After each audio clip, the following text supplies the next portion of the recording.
So I don't know how well this is gonna work because I'm trying to hold the camera and draw at the same time, and usually I have to use both hands because I'm usually got one hand on the keyboard doing all the shortcuts, but I'm gonna attempt this anyway because I don't have someone to help me. So I thought I would just, because I'm kind of bored and it's quiet in the house, I thought I would just go through just a little bit of my process. I'm kind of halfway through at the moment, so I don't know if it's going to be that interesting, because like most things I forget to do things until I'm about halfway through them. So yeah, right now I am just blocking in colors. I don't always do this, and again this is a really slow process because I'm having to jump across to change my brushes. I usually do the color blocking pretty loosely, because I want to try and refine once might help to move the camera. I want to try and refine things once I go in with the line. It does help to try and stick to the lines that I've already drawn as much as possible. That way I can be loose in the line work if I need to be, and the shape is still there and it's not kind of just all over the place. But things like the trees, you notice that, you know, like that kind of thing, I was just really loose with. Probably I'm only going to do line work inside the trees. I won't even bother with the outlines because I really don't need them, especially to kind of keep that bark look, you know. You can see bark is usually kind of all, there's only a few trees that are really nice and smooth. As you can see, my main character here as well, I've already blocked in her colour based on this line work I did, which was pretty refined from what I started with, which was this, which is kind of hard to see. Let me just zoom out a little. So yeah, I'll just turn off her. So usually I've actually shifted the whole thing over because when I started I was just a bit too close to the center, and I try and be mindful of that now because I do want to maybe collate some of these into a book, and I've really got to be careful of that seam running through the middle of the page. I don't really want my main characters to have a fat seam running straight through them. So what I usually do then is I turn on, which with my other hand I can't remember the shortcut to, but basically I'll turn on rulers. So I do have, let's see if I can,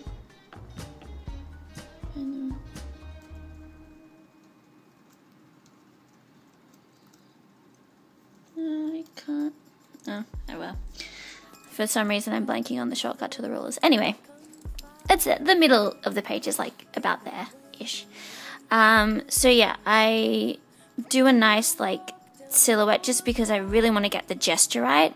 I really wanted her to feel like she was really hanging off the tree, so there was a nice weight in the pose, and then I will go in and sort of really roughly bump up that saturation, really roughly get her basic shape.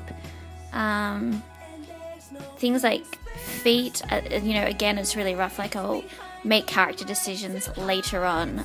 For example, I wanted had to have actually quite small feet, which sort of plays on just her shape in general, and also her imprint on the world, and you know, there's little bits behind that as well.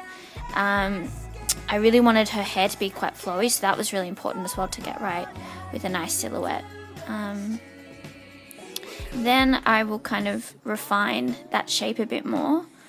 Don't know what I did there. Oh, I've moved that. Yeah, for some reason my Cintiq, I don't know if anyone else has had this problem, my Cintiq has been a bit funny with the dimensions of my Photoshop. I know a lot of people tend to actually have all the operating systems on their other screen, and they only work with their canvas on the Cintiq. I don't like that. I really like having everything in the one space so I can quickly get to it. I really hated having to like switch screens every time I wanted to go up into the menu bar. There's probably someone watching going, I know a way to around that, but for now this really works for me, and it does mean that I do have less space. One thing I did learn is when you press tab, you can really quickly just get rid of those extra bits if you just want to kind of see the whole thing. So that was really helpful to me. So yeah, I went in and I refined, which I can now not get to because this is being all funny on me. Of course, you know, the one time I actually film what I'm doing, it's going all weird, which is the story of life, I guess. Just move that back over. Oh, if anyone can figure out how to actually get this menu to sit underneath there and never move again, please tell me. That'll check this menu here. It's really frustrating. Anyway, so yeah. Let me just zoom in a little on that one. So yeah, in this pass, I'm getting a little bit more of that female shape in. I still kind of, she's gonna, I really wanted to I looked at a lot of actually Korean traditional dresses, so I knew her shape will get lost in the dress anyway, but sometimes it's just helpful when you're dressing a figure to have, you know, the actual shape of them underneath, so you're working with that. And it can be frustrating, I find, sometimes when you're drawing the clothes over, and that a lot of that gets lost, especially if you like their shape. So there's that to keep in mind as well. When a figure has really kind of like big flowy clothes, which she will have or does have, I like to keep them kind of slim. That way it juxtaposes those two shapes a bit more. But that's just me. So yeah, and you see as well, I've changed her. When I originally did that hair, I did block in her eyes. When I went back, I had to refine that a lot because her eyes weren't sitting right. And this kind of position for me is actually, I find difficult. You know, getting the shape of that head right, getting, you know, how much of the neck you're showing, how much the head's sitting on the shoulders.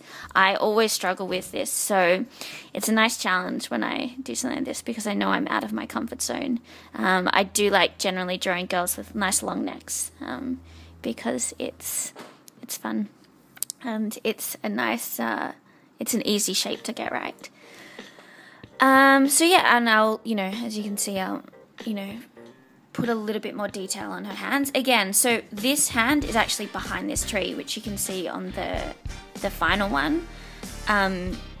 But I draw the whole hand in, the whole arm. I've tried that where I cheat and I'll just draw in what you actually see, and it never works. There's always something that seems wrong. So sometimes I will cheat, but most of the time I'll actually draw the whole thing. I'd say like 99% of the time. So yeah, and I'll do a little more. Again, I still made her feet smaller when I refined again. The foxes as well. Let's see if I can find them. I'm close again. Oh, there we go. So yeah, you can see here I started pretty loose, although what I'll do as well, if I'm drawing animals, I will study them a lot. So I'll draw the animal just straight up. So you see I've got my reference there. I'm just watching some interviews. And I've got the TV going because I am a crazy multitasker and I like distraction. So yeah, so I'll draw them just straight out, really study the way the shapes move. And then I'll start playing with the silhouettes and general shapes, but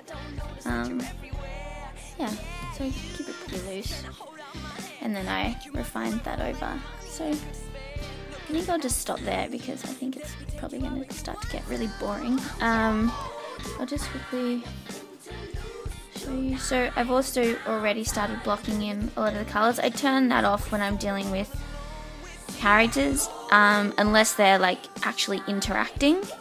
Sorry, keep not looking at the camera. Yeah, if they're interacting with certain elements, I'll leave them on just so I'm kind of still on the right track. But yeah, I do. In this one, I've done a fair bit of layering. In truth, I usually don't. I get quite lazy with my layers. I know, because you can get really carried away with layers in Photoshop.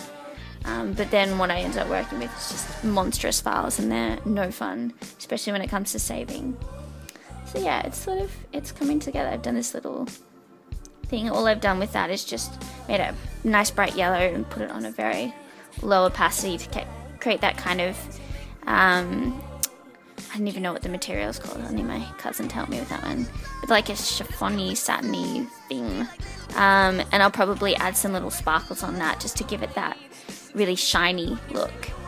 So yeah, it's slowly coming here. This is my color palette as well, which sometimes I'll get just messing around with the sliders, and other times I'll actually use reference and I'll color pick. It's a bit dangerous doing that. I find that usually the colors are a lot darker than you see them in the picture. So what I'll do is after I've done it, I'll usually bump the saturation and the light up just a bit, because the color picker is not exact. And yeah, this was the original thing, so I kept pretty close to what I had line wise, but with the branches, it's mostly the branches that I started to get a bit off model and had fun with it, you know. So yeah, hopefully I will have the finished piece for you very soon. Thanks for listening.